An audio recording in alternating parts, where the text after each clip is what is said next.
How to fix DNS server not responding, right? To fix it, you have to go to the search bar and just write here network and basically view network connections.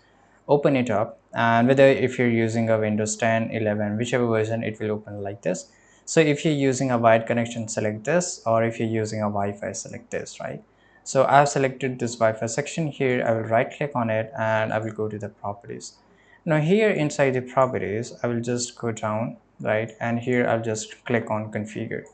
Right, so basically you can see this device is working properly. So make sure that it is working properly in your case.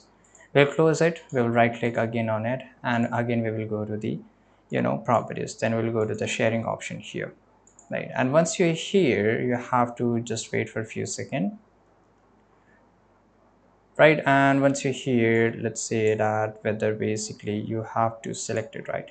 That is Internet Protocol version 4. Then you have to go to the properties, and here you can see that obtain DNS. For example, if you're using a cloud or if whether you're using a normal network, so make sure your preferred DNS server is 1.1.1.1, and alternate DNS server should be the 1.0.0.1, right?